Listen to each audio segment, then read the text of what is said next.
Sidney J, Brichta. Want to welcome everyone here at the temple as well as everyone viewing online. Just a gentle reminder for those of you present, if you have a cell phone with you this morning, please make sure that it is placed in a silent mode or turned off completely. That would be appreciated.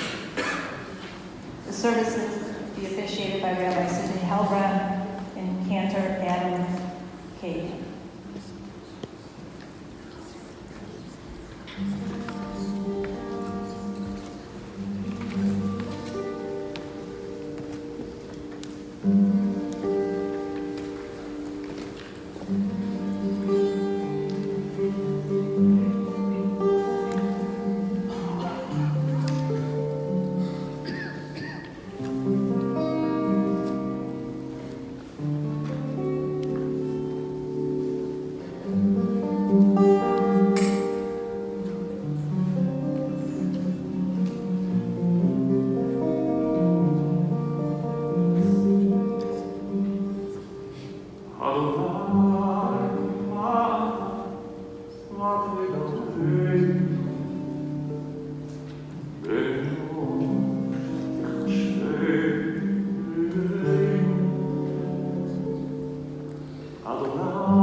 Adonai, what are we that you have regard for us? What are we that you are mindful of us? We are like a breath. Our days are like a passing shadow. We come and go like grass, which in the morning shoots up renewed, and in the evening fades and withers.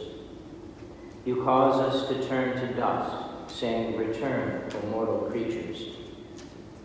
Would that we were wise, that we understood whither we are going. For when we die, we carry nothing away. Our glory does not accompany us.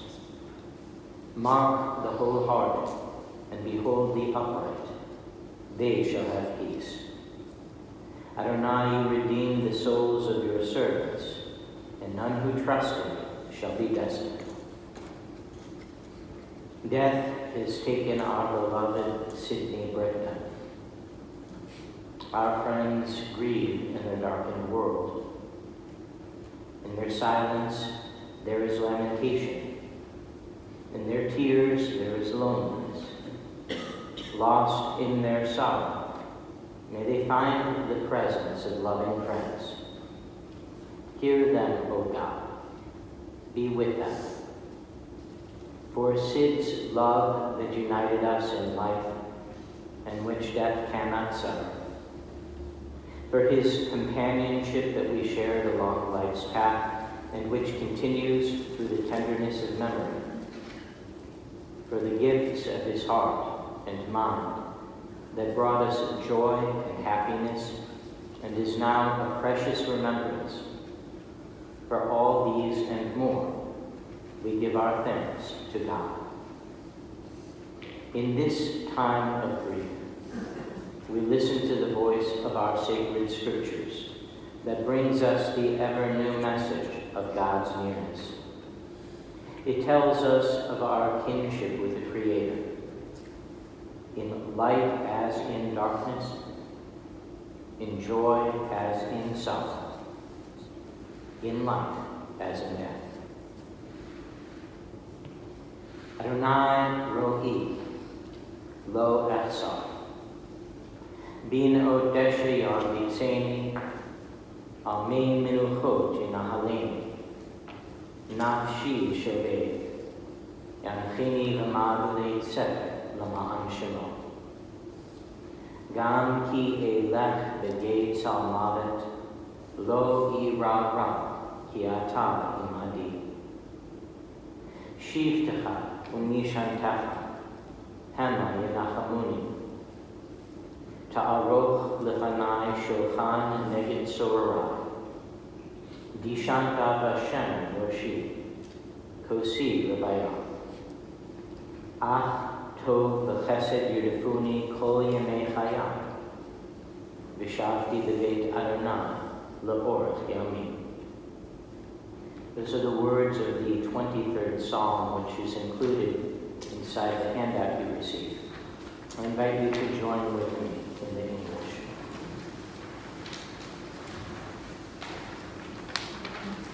The Lord is my shepherd, I shall not want. He maketh me to lie down in green pastures. He leadeth me beside the still waters. He restoreth my soul. He leadeth me in the paths of righteousness for his name's sake. Yea, though I walk through the valley of the shadow of death, I will fear no evil, for thou art with me. Thy rod and thy staff, they comfort me. Thou preparest the table before me in the presence of my enemies. Thou anointest my head with oil, my cup runneth over. Surely goodness and mercy shall follow me all the days of my life, and I will dwell in the house of the Lord forever. Adonai mi agur b'ohalecha, mi yishkon b'har kodshecha, olech hamim u'poel tzedek, v'dover emet b'ilgavo. Adonai, who may abide in your house, who may dwell in your holy mountain? Those who are upright, who do justly, who speak the truth within their hearts, who do not slander others or wrong them or bring shame upon them, who scorn the lawless but honor those who revere God, who give their word and come what may do not retract, who do not exploit others, who do not take bribes. Those who live in this way shall never be shaken.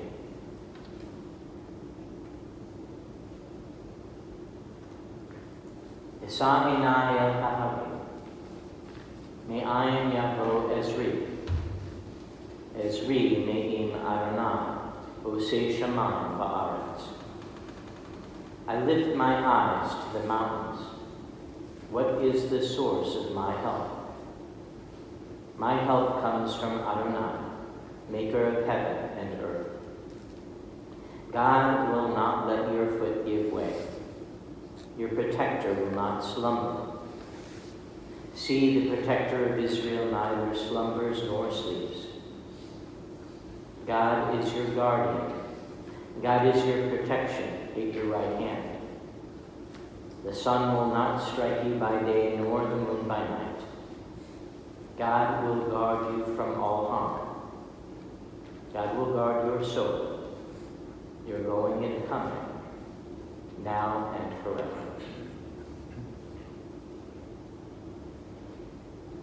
In his sorrow, Job cried out, Adonai Natan v'Adonai Lakach, Yehi Shem Adonai Mevarah.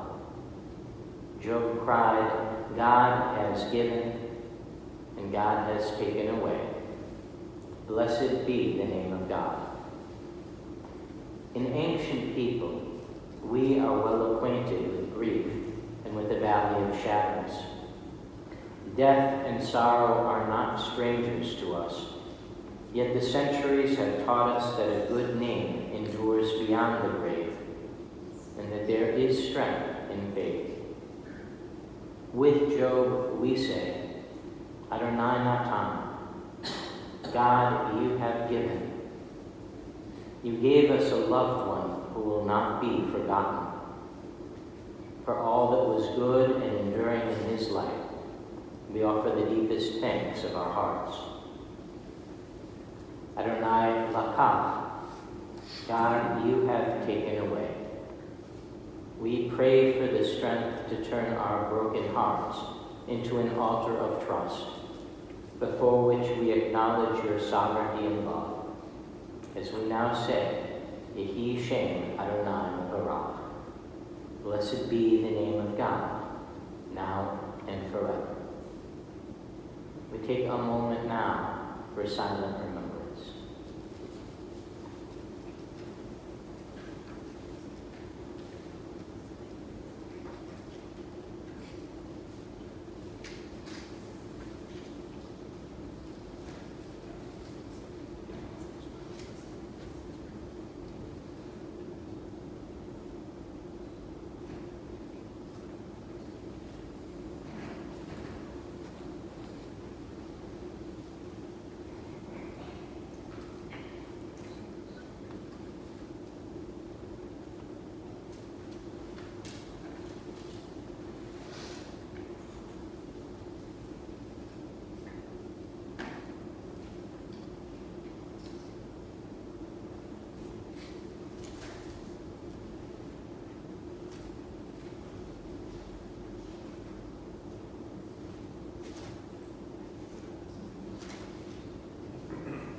The psalmist thinks of God when he asks, where will my help come from?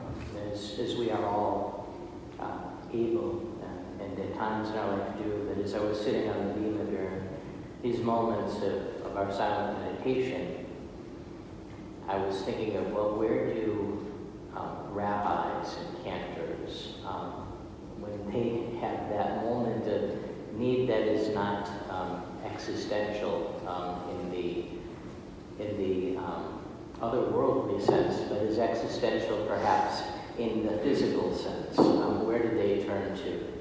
And they say, where will my help come from? Well, it's people like Sid and his wife Elaine, and others who are with us in this space today, leaders of our community who step forward and take on roles of strength and vision and dedication and leadership, and sometimes against the congregation's will, bring it to an old Japanese restaurant that's no longer in business. Where would we be? Throughout history, mankind developed its ability to conquer and control, accumulate and acquire. This desire is noted in the book of Proverbs and serves as a counterpoint to one of its teachings. In chapter 6, verse 9, we learn that when a man leaves this world, neither silver nor gold, precious stones or pearls escort him, but only Torah and good deeds. According to King Solomon, who knew from precious things, at the end of our lives, tangible treasures are for naught. We cannot take them with us. But Torah and good deeds, that is, the values we live by and the gifts we share from our heart and soul, these acquisitions are enduring, for they build our reputation in this world and bring us honor in the world to come. Sid Brichta was born 99 years ago, in 1923, the eldest child of his parents Jack and Rebecca. And he grew up on the north side of Chicago along with his brother Ira and his little sister Sandra, who was with us in St. Louis. His Aunt Esther and cousin were also a presence in their home, which created a strong family relationship with them as well. The family life followed the typical pattern of the age. Sid's father, Jack, worked as a garment manufacturer, making ladies' housecoats, and his mother, Rebecca, was a homemaker who watched over the family. When Sid was born, America's economy was booming, but it didn't last. As a child of the Great Depression, the challenges of that age impacted the way he lived the rest of his life, and was reinforced by the self-sacrifice of those who served during World War II, and are called the greatest generation. Their greatness was forged by the values they lived by: honesty, integrity, forthrightness, a strong work ethic, pride for achievement, and respect for one's elders, parents, and teachers. Values reflected in the way Sid carried himself.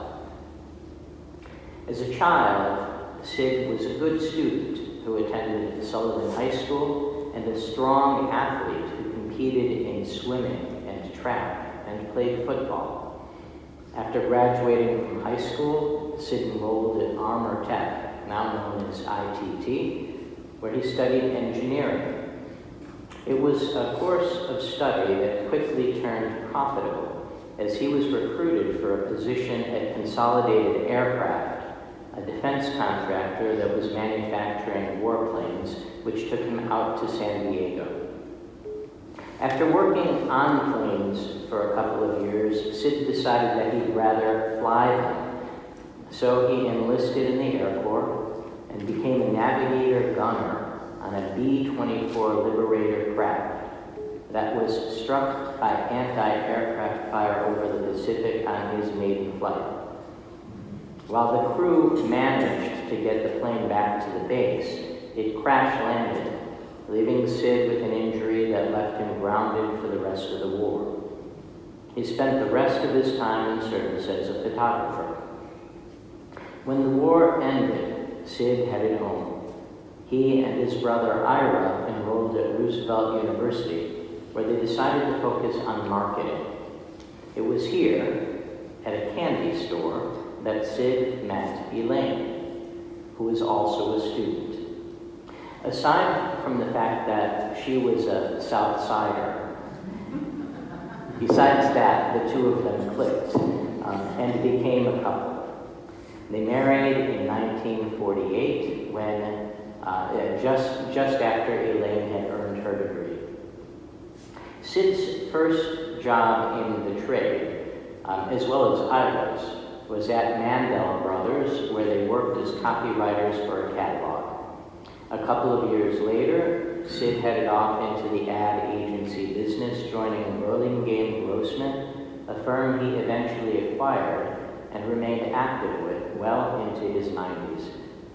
It was around this time that Sid and Elaine's family began to grow, with the birth of Rand in 51 and Penny in 54, and by the time Rand reached third grade and needed to begin Hebrew school, of course, and their family had settled in Rogers Park, and they decided to join Rabbi Weisberg's congregation, Temple Bethel, that was walking distance from their home. And although they might have joined for Rand to get his Hebrew school training and have his bar mitzvah, it was not long before they made the temple their own home. Sid and Elaine forged close relationships with Rabbi Weisberg and Tamar.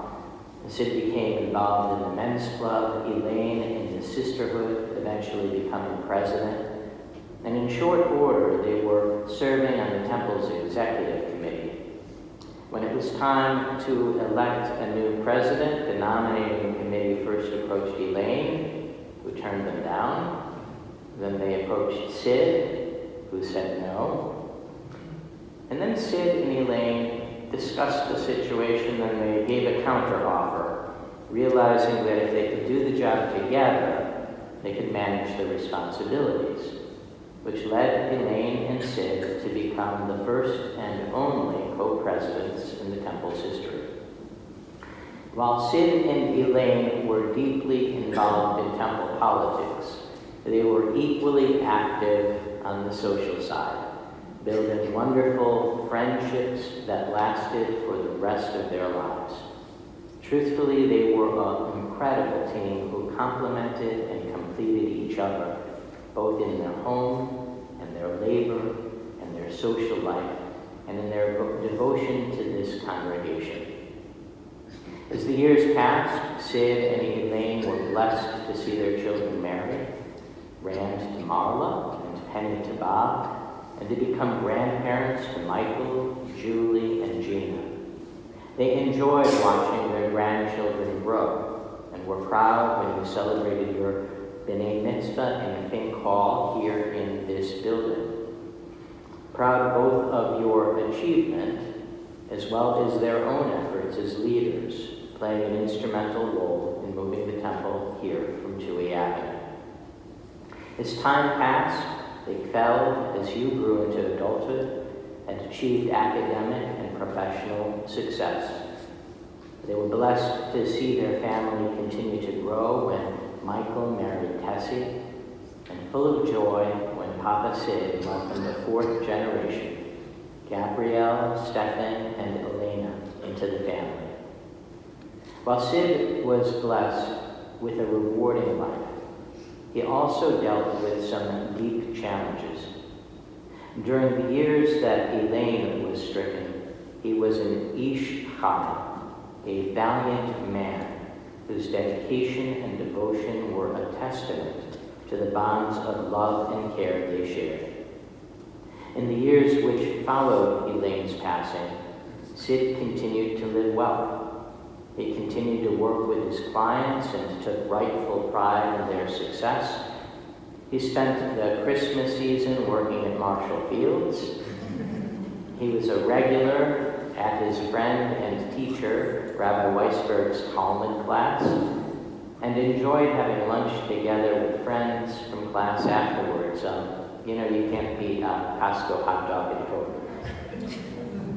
A couple of years ago, he moved out of his condo and settled into Brookdale, where, as he had throughout his life, he interviewed or got to know the staff that were there and offered advice to the executive director on how to recruit more. And while these last years were marred by the isolation caused by COVID, there was perhaps a small blessing here too, in that he had the opportunity to establish a deep and fulfilling relationship with his sister, Sandra, in St. Louis, who also deeply grieves his passing. Friends, it goes without saying that all death is not the same. For some, it brings sorrow and pain. But for others, death can come gently, allowing one who has lived a full life, who has watched his family prosper and grow, and who has enjoyed the gifts that life has to offer, built beautiful friendships, contributed productive work, helped our Jewish people and our institutions to survive and thrive, to allow them to feel a sense of comfort and shalom, a sense of wholeness for what one has achieved. And I have no doubt that Sid is now sitting alongside Elaine, basking in the light that they brought into this world and the good name that they acquired. Zecher Tzadik Livracha. The memory of Sidney J. Brichta will ever be a blessing. And let us say, Amen. Sid is going to be remembered by his children and granddaughter, by Rand and then Penny and Julie. Should we grab that microphone? So Rand, you can come with that.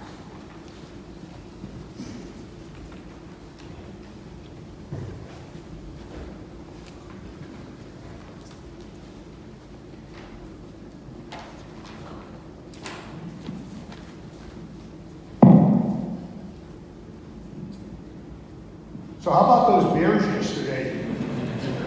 Think they got a little extra help from above from one of their oldest fans? Just saying. Thank you all for joining us here today for a celebration of my dad's life. As I sat down to collect my thoughts about my dad, I remembered a term I heard on one of the morning TV shows about a life well lived. And I'm going to use that as a theme, but add on it for my dad for a long life well lived. My dad grew up with his parents and brother and sister in Rogers Park on the north side of Chicago. No, I wasn't the first Brichta to play football for Sullivan High School. My dad was born in 1922, and his formative years took place in the decade of the 30s during the time of the Great Depression. Growing up as a child of the Depression had a huge impact on him and greatly shaped his worldview. The other major world event that affected my dad and every other person alive at the time was World War II. My dad's wartime experiences were a little different from most of his contemporaries. When the war started, he was an engineering student at Armor Tech, forerunner of IIT. As an engineer, Sid was recruited to go work at an aviation factory in San Diego, inspecting newly made bombers. After moving out west and working for about a year, he decided that he'd rather fly in the planes than build them. He enlisted in the Army Air Corps. Instead of staying in the States in an important yet safe job, he decided to join the fighting. He spent the rest of the war in the South Pacific. At first, he was a gunner and navigator on a B-24 Liberator bomber. He survived the crash landing when his plane suffered severe damage from a Japanese anti-aircraft fire and was barely able to make it back to the base. Injuries from the crash grounded him for the rest of the war, but he stayed overseas and worked as a cryptographer until the war ended. He would talk about the Pacific in terms of the places he went, but rarely went into any detail about the actual battles. He did his duty and was glad to come home. After the war, my dad attended Roosevelt College, where he met the love of his life, my mom, Elaine. I'm not going to say my parents had a perfect marriage, even if there is such a thing, but they were perfect for each other. They had plenty of differences, but as a kid growing up, I always saw the similarities. You know how some kids learn to play one parent against the other to get what they want? That never worked for me. Instead, I always ran into the united front, Penny too. Both parents together, in sync with what they thought was best for us. It was frustrating for me as an adolescent, but today as a parent and grandparent, I see how special this was. Even though we didn't agree on everything, Penny and I always knew our parents would be there for us, supporting us. When I entered 3rd grade, it was time for me to start Hebrew school, and we joined Temple Bethel, then located in West Riders Park. It was a wonderful decision for our family that wound up shaping much of the rest of my parents' lives and our lives. One of the reasons we wanted the funeral here in Bethel is because my parents were so instrumental in bringing Bethel to the north suburbs. They didn't start out as active Temple members, but as time went by, they became more and more involved, finally acting as the first and only co-presidents of Temple Bethel. Temple politics were a frequent topic around Brichta's dinner table. I didn't consider my dad to be particularly religious or observant, so why was the temple so important to him? The answer lies in all the other things the temple offers. First is a sense of community that comes from associating with people who have similar backgrounds, beliefs, and goals.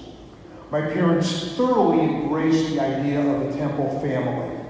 Their closest friends and social circle were from the temple, and it seemed like they personally knew every temple member.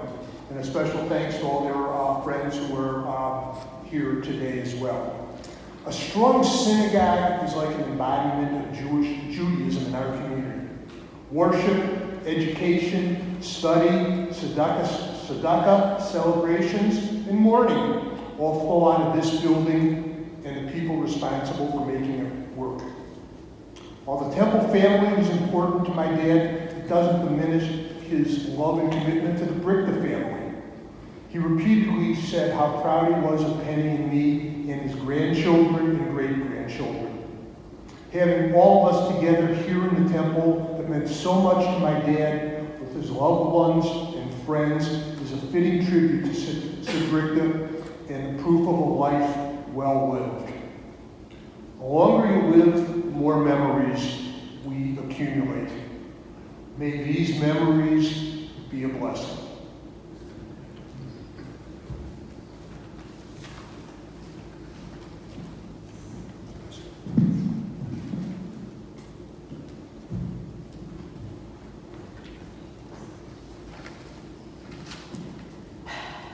Well, thank you all for coming and sharing this day with us, including those of you on live stream. We were blessed.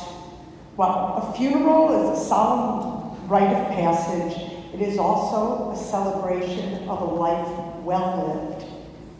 99 and a half, or as it was, my dad would say, it was a good run. We were blessed because Sid retained his sharp mind until the end. We were blessed because he maintained the parent-child relationship with only a few times where he looked to us for guidance. The day before he died, he was directing me on organizing his financial investment statements and tisking about the poor performance of the stock market this past month. And he also shared his low expectations for the Chicago Bears season. Sorry he missed the win yesterday. People create their own blessings. Dad often commented about how lucky he was to have children who cared about him. Others he knew didn't have that kind of support, and he wondered what he did to deserve it. It wasn't a choice or a conscious decision to be there for my dad. We wanted to be there. We were raised with the strong values: honor your parents, act with respect, integrity, strong work ethic, be productive, give back to your community, leave the world a better place than how you found it.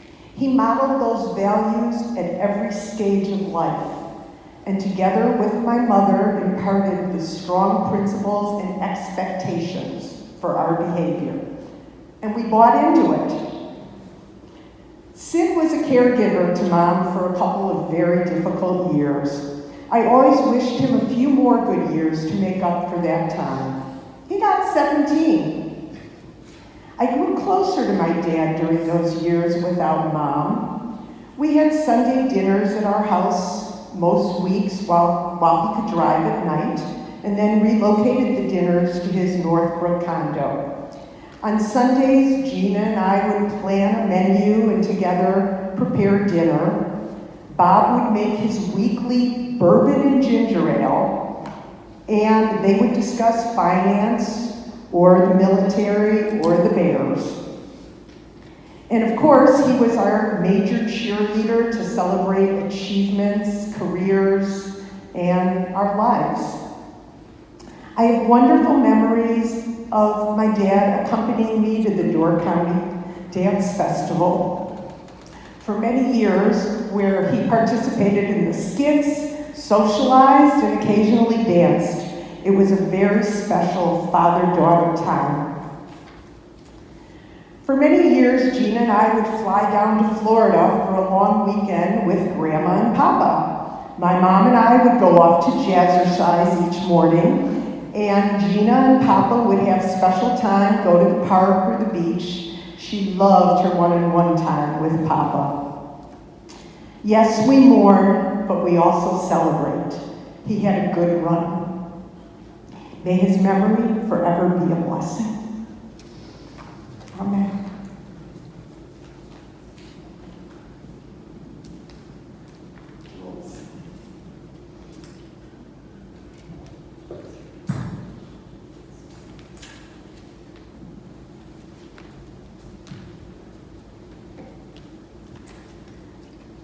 My papa's name was Sidney, but his nickname was Son. And I don't think there's a nickname that could more perfectly describe him. He was truly a person who radiated light. He took a true interest in all of those around him, never shying away from a conversation. Whether it was the Bears, politics, current events, books, TV, he was always ready to have a discussion. He was always up to date on the most current events, and we were truly lucky he was sharp as a tack until the end and able to have all of these talks. My papa truly valued hard work and dedication. He served his country with pride, worked well into his 90s, was truly dedicated to his family, and a very active member of his community, especially when it came to the temple. It was nearly impossible to be part of the Bethel community without knowing him. Papa took pride in all of his children and grandchildren's accomplishments, and great-grandchildren. For me, he always wanted to know how school was. He always said, "My Julie, how's my master teacher?" He always wanted to know about my current classes and everything that was going on in my life, whether it was my travels, my job, my friends. He was always ready with questions about all of it. There are not many people who are lucky enough to have grandparents into their 40s. I have been truly, truly blessed to be able to have him for this long. I was blessed with over 4 decades of having my papa. He lived 99 amazing years with a zest for life and a smile on his face and a heart full of gold. May we all be as lucky to live such blessed, long, and sunny lives.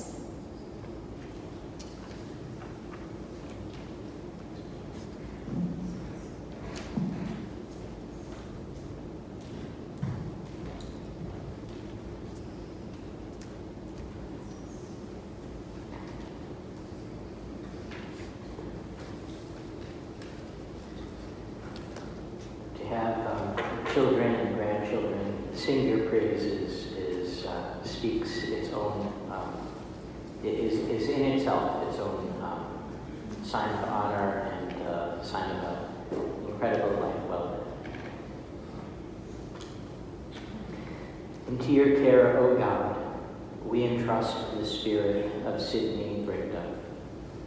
For you keep faith with your children in death as in life. Sustain us that we may meet with serenity the mysteries that lie ahead, knowing that when we walk through the valley of the shadow of death, you, God, are with us, a loving friend in whom we put our trust. You are the light of our life, our hope in eternity. I invite us to rise now for our memorial prayer.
Compassionate God, eternal Spirit of the universe, grant perfect rest in your sheltering presence to Yosef and Yaakov Rivka, to Sidney Brichta, who has entered eternity.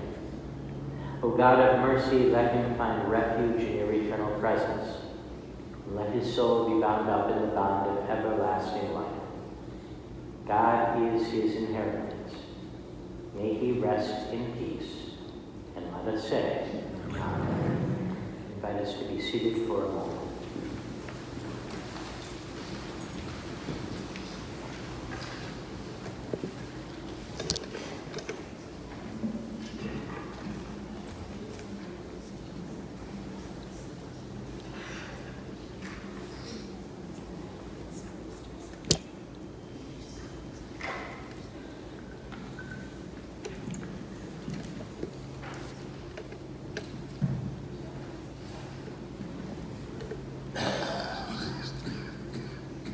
The entombment will take place at Westlawn Cemetery Mausoleum, located in Norwich. For those of you joining our procession, we will make sure that we provide you with an orange funeral sticker and a magnetic flag for your car. And please use your your emergency flashers at all times during the procession. The Shiva will be observed in the Bider Family Social Hall here at Temple Bethel immediately upon return from the cemetery until 8 p.m. this evening. The following people have been selected to serve as pallbearers. As I call your name, if you please step forward. Michael Brichta, Julie Brichta, Bill Brichta, Shelley Rosenstein, Philip Shanley, and Bruce Wagenberg. I'll ask everyone to please rise now as we escort the casket from the cemetery.